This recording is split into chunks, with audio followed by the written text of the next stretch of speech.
If you want to take a tolerance break, do it. Absolutely. Know that the pain is temporary and know that your body will have a chance to adapt and remember what it was like before you ever had Kratom. And if you really want to quit, you can do that too. And we all respect that. That's fine. Hurts my sales, hurts the industry sales. But if you feel like it's not adding value to your life, and this is where, as I explain it to my mom and my friends, Kratom has added value to my life. I love it. I love the community it creates. I love how it makes me feel. It's added value to my productivity. And for those reasons, I'm going to continue to use it. If it was destroying my life, which I don't ever feel at risk of that. But if it was, I would have to quit, just like anything else that's taking away value.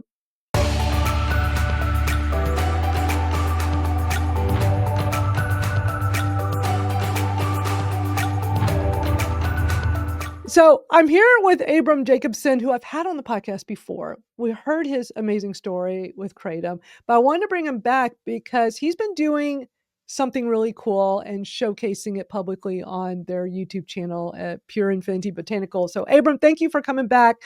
I I think we're going to have a great Thanks for discussion having me. because yeah, this is a great topic that I think needs to be talked about more. So tell everybody like what you did on YouTube. Yeah, so what I did was I quit Kratom. I cold turkeyed it. Absolutely zero Kratom for 10 days. And every single day that I went without Kratom, we filmed a video showcasing what I was going through, where I tried to be as realistic and straightforward with people as possible. Quite frankly, the withdrawal from Kratom, um, it's something that gets, in my opinion, it gets aggrandized in the media. Oh, it's the worst thing ever. I think there's some caveats that can make it more difficult than it has to be. But I wanted to experience it. It had been years since I took a tolerance break. And so we did it and we showcased it. And thanks so much for showing those videos. I sent your video to my mom. I was Oh, like, that's look, awesome. look. Yeah. That's so Because cool. I tell her about this stuff. She's a nurse. She's been a nurse for decades. And part of the reason why I think I was drawn to Kava and Kratom is because she's always had an interest in homeopathic, natural stuff. I mean, when I was a kid, she baked cookies that had flaxseed in them. I couldn't just have a chocolate chip cookie. Sounds terrible, but I think they're not that bad, first off. But having a mom that's health conscious and interested in what nature has to provide, especially working in the traditional medical community, is eye opening and it makes you more open minded as you go through life. So I love Kava and Kratom as a result. And I want to be transparent with people as somebody who puts this product forward. There are drawbacks to anything, and nobody wants to talk about it. Exactly. I mean, you put a spotlight on taking a 10-day kratom break to reset your tolerance. So let's back up a little bit. So you've been consuming kratom a long time. Ho Mhm. If you're comfortable talking about it, how much were you consuming before you took your break? Like on a daily basis, approximately? Totally comfortable with it. Yeah. So, I would say I was consuming 300 milligrams of metrogenine on average daily, some days being more. Let's see, in 1 gram of kratom, how many grams of metrogenine are there? If it's like, let's say, 0.015 or point 0.015, there's 1,000 milligrams. There might be 15. Is that 15 milligrams of metrogenine per gram? Not uh, good Oh, que I'm I not mathing.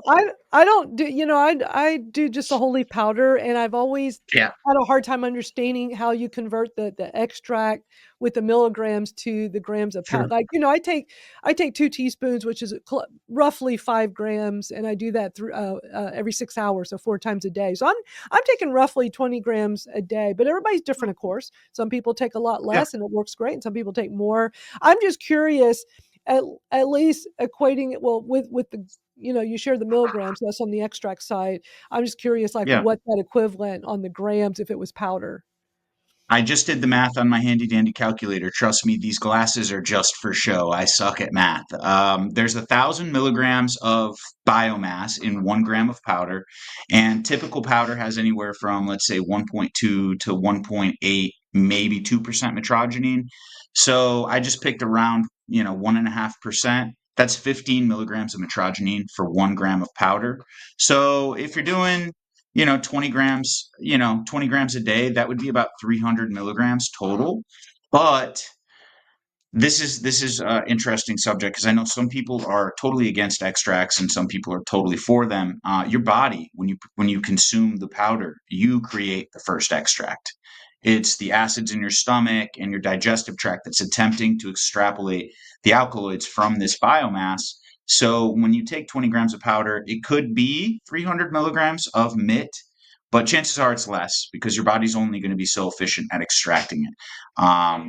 And you know, I get to talk to people who have never had Kratom before, light users, new users, experienced users. Some people take anywhere from 45 milligrams of mitragynine, which is absolutely an effective dose.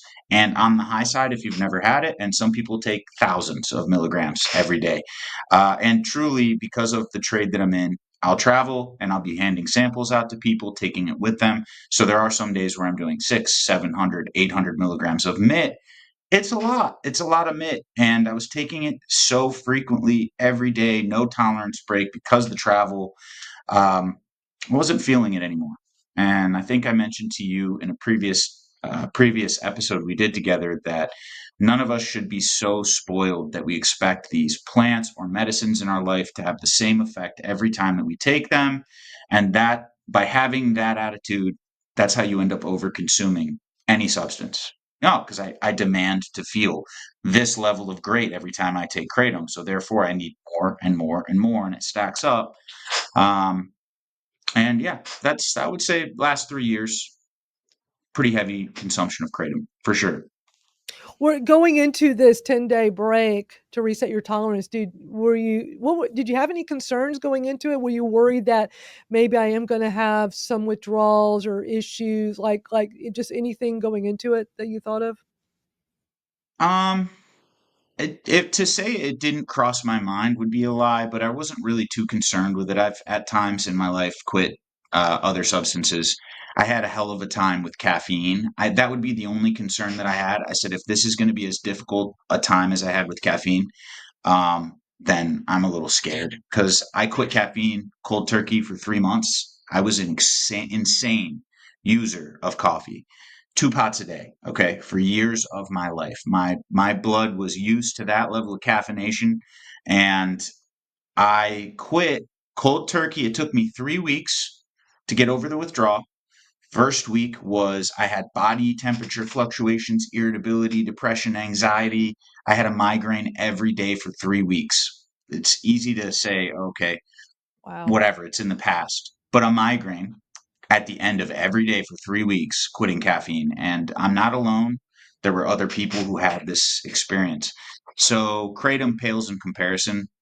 Sorry to say to anybody who's been on you know, an episode somewhere saying that it was the worst withdrawal of their life. I really struggle to believe that it's that severe unless you have a history of opiate abuse. If you use kratom to come off of heroin and you're familiar with heroin withdrawals, maybe it opens up that pathway to feel the exact same. But I think I have a theory as to why so many people say that the withdrawal from kratom is so bad. Yeah. I'm gonna definitely link all 10 of your, and they're video shorts you have on your YouTube channel. I'll link them all if people Thank you. wanna go through and watch them all, but for those who haven't seen them yet, so tell us about what was day 1 like, and then what was it like, just give us, like, a little bit of how the progression was. Sure. Day one was rough. Energy levels were abhorrent. I also there's the psychology of being in the industry and being surrounded by them. These products, powder, I have 20 different samples from 10 different manufacturers on my desk at all times. And then my other business is a Kava bar where we sell Kava and Kratom. We brew the tea in the kitchen. So I couldn't escape it, you know? First day, there was a little bit of that psychological warfare where it's like, hey, the day would be easier if I just took some kratom. At the end of the first day, I had a migraine. That was the only day that I had a migraine. My sinuses were acting up. Some people say that that's a symptom of kratom withdrawal. So I had a little bit of a runny nose. I was sneezing a lot, but at the same time, my girlfriend was sick. So I think I might have been fighting off that sinus infection. So it's really hard to say. First day was rough. It was rough. It is what it is. It was rough. The second day, I didn't get a headache. The third day, my energy levels had returned to normal. Um, and so a really, really quick half life for the withdrawal symptoms. And by day 7, because I didn't really set like a time frame of returning to kratom, um, by day 7, I said, hey, let me have some kratom. And then I was like, you know what? Nah, I can wait a couple extra days. So I made it the full 10 days. I had fun with it. It actually felt good. It felt in a weird way philanthropic to be able to put that content out there as somebody who sells this. I tell my sales guys all the time, you are selling the lesser of many evils, and as an alternative to so many other intoxicants or problems, a solution to so many other problems out there, these are the products that you sell. You could be selling soda or potato chips or candy. You could be selling alcohol or pharmaceuticals. But no, you're selling kratom and kava, which is giving some people their lives back. And I think there's a lot of philanthropic good in that. But to just gloss over the fact that this product is habit forming doesn't feel right. And it felt really good to put that content out there. Yeah, that's so great. I love this. This is such a great conversation and something that we need in our community. We need this more. And not to discount how other people have reacted when they've taken tolerance breaks. I mean, I've heard a variety of stories. I think it can depend on so many things, uh, past addiction issues, how much they were consuming, where they're getting their kratom from. I mean, we're trusting things are lab tested, but I'm sure being in the industry as long as you have, I'm sure you've seen your share of companies that claim to be doing the right thing, but they're not. And, if Yeah, things are not being properly lab tested, you could be getting tainted products that probably would affect when you're taking a tolerance break, how you go through it. absolutely.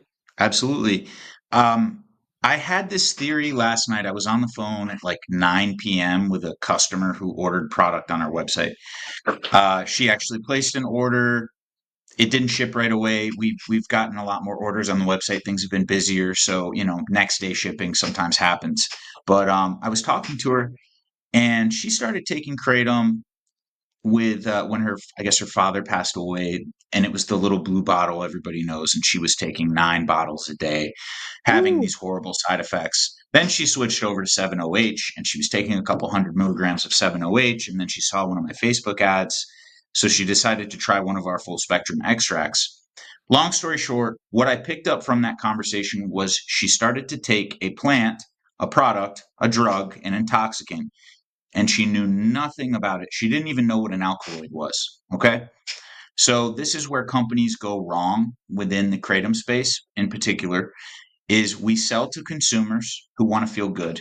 Some people are trying to escape pain in their life and maybe have a very painful existence in general. The job sucks, the family life is terrible, they just went through the loss of a loved one, and they don't know anything about these products that are on the shelf. So they try something, they go out on a limb, and it makes them feel great, but they don't ever take the time to Google, look it up. What's an alkaloid? How does this work? What is this doing to me? And when they finally decide that they want to quit because they're experiencing these bad side effects, their lack of knowledge base makes it so much more psychologically damaging for them when they're going through withdrawal. I mean, imagine if you start to feel like crap tomorrow and you have no idea why. You're getting a headache, you're getting cold sweats, you can't sleep, whatever, you're irritable, and you don't know what it is, but you know that you've been taking a product that you know nothing about. Nothing about. You're going to freak out. And it's going to make that first 3 days that sucked for me suck for 10 days. It might make it suck even worse for those first 3 days, because you're in your own head about it. You're like, oh my God, what have I been doing? I've been taking this product. It's horribly addictive. It's destroying my life. It's doing this and this because you don't know anything about it. And that's honestly when you read the news article and somebody says XY company destroyed my life, number one, personal accountability should be considered. Number two, yeah, it was worse than it had to be. You started taking a product you didn't take the time to look up. And obviously, most companies don't make it very easy for you to get factual information because the FDA doesn't approve of this product, and you can kind of get your hand slapped. So, the YouTube channels that we're doing right now, both of us, we're risking it by putting this information out here, but we're doing the right thing for people. And I want to know that when someone goes to my channel and they watch our videos, that in this video too, I want them to know that I'm trying to be honest. and I want them to feel like they're getting somewhat of an unbiased perspective. So sharing my journey is a part of that. But I really think it's the fear of the unknown that magnifies withdrawal symptoms for so many people. The mind is powerful. Well said. That amazing Thank you. conversation we're having. I think education in the creative industry is incredibly important, and I wish more people did take the time to understand what they're consuming. Um, and transparency. You know, y'all are so good with transparency in the creative industry. The way you put your videos out onto your YouTube channel, so that and on your TikToks, you know, all your social media for people to see, like you're putting everything out there. And a lot of companies don't do that. But do you feel like you're trying to set a new standard to get more industry companies to you know do what you're doing? Yeah. I mean, they all should be doing it. Yeah, I mean, to a certain degree, right? Like, I love the fact that we're creating a novel approach to doing business in the space. I know somebody's going to copy us. Sadly, I know somebody will do it, and they're going to do a better job of it than us. But sometimes when you have a competitor that pushes the needle forward, yeah, it's your competitor. Maybe they're taking some of the funds out of your own pocket, but they're still moving the needle forward and they're bringing awareness. And so when I hear about I believe it's Mitra 9 achieved a distribution deal with one of Budweiser's distributors, that's amazing. That's huge because it's getting it into so many new places and people are going to get to try it. And then if it has to be me that has the YouTube channel that actually gives people factual information about these products, hey, we all win, right? So do I think it'll be the standard? No. I've met too many people in the business to know that none of them really want to do a YouTube channel. That's Yeah, that's up to them. yeah. Well, I commend you for doing it because it's not easy, Thank you. and you don't know how people are going to react. And I'm sure you get plenty of negative comments from doing it. But I think education is incredibly important. I mean, I get plenty of hate comments with stuff I put out, but to me, it's worth putting the information out so I can just help educate more people. I think that's so important. The other thing that you've been doing that I think is really cool on your YouTube channel, you know, continuing your whole transparency in the business, is a series you're doing right now called "Bootstrapping a Botanical Business." So tell everybody what that's about because I have not seen anybody in the industry do that. I'm gonna just say imitation is the highest form of flattery. There's a coffee company, I believe they're called Poor Boy Coffee Company, and they started the bootstrapping series, and they get an insane amount of interaction on their posts. So yeah, we're chasing that interaction, but we're also looking for the visibility. There's a lot of people, again, they don't know anything about the products they're buying. And so they don't have a window into what the work culture might be like or the projects that are going on and how the industry is developing.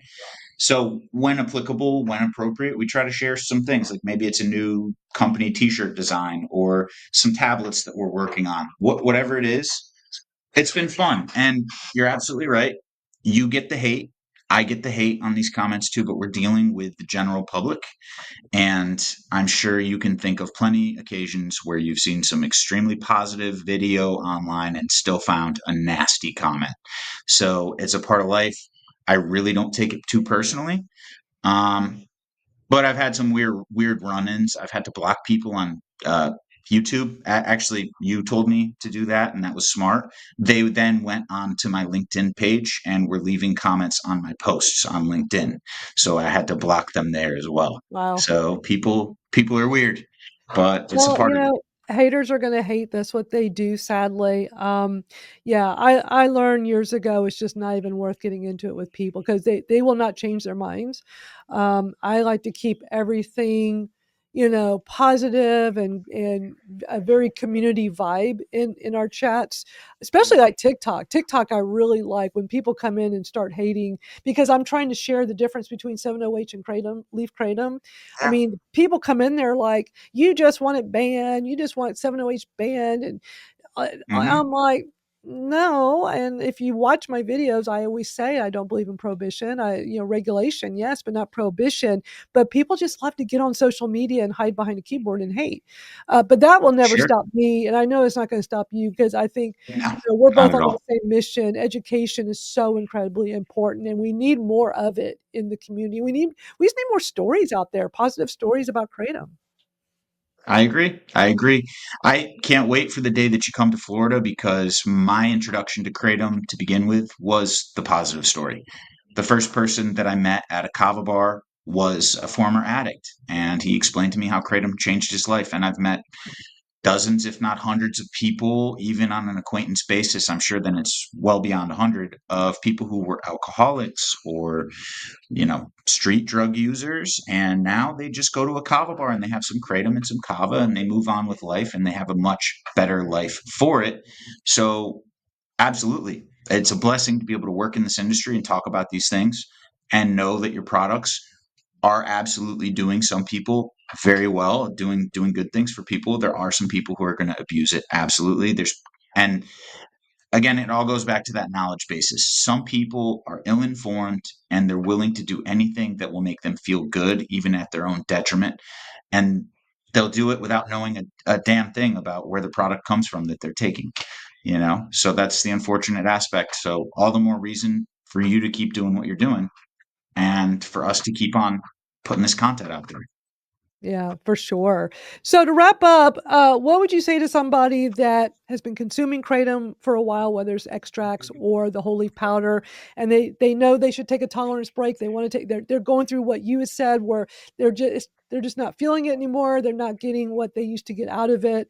What would you say to them to go pursue that tolerance break?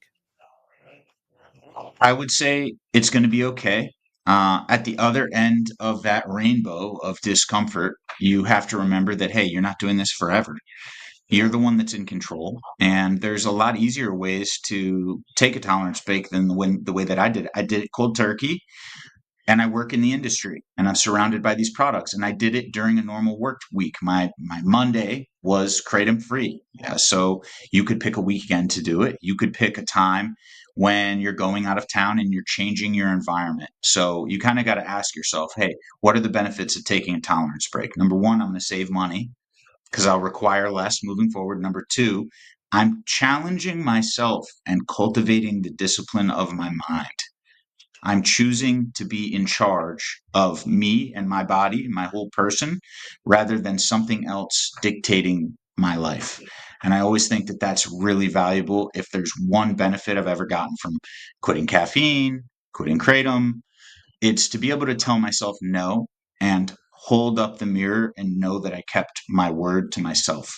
And that's something we don't do enough of. It's hard to do, but if you want to take a tolerance break, do it. Absolutely. Know that the pain is temporary and know that your body will have a chance to adapt and remember what it was like before you ever had kratom. And if you really want to quit, you can do that too. And we all respect that. That's fine. Hurts my sales, hurts the industry sales. But if you feel like it's not adding value to your life, and this is where, as I explain it to my mom and my friends, kratom has added value to my life. I love it. I love the community it creates. I love how it makes me feel. It's added value to my productivity. And for those reasons, I'm going to continue to use it. If it was destroying my life, which I don't ever feel at risk of that. But if it was, I would have to quit, just like anything else that's taking away value. This was a powerful and very needed conversation to have in our Kratom community. Abram, thank you for spending time and talking to us. I'll be sure to link all the videos here in the description so people, if they haven't seen them, they could go through. You should actually make a playlist for it on your YouTube channel so you have them all together in one place. I'll show you Ah, how. I didn't. Yeah, thank you. That'd be awesome. I appreciate you.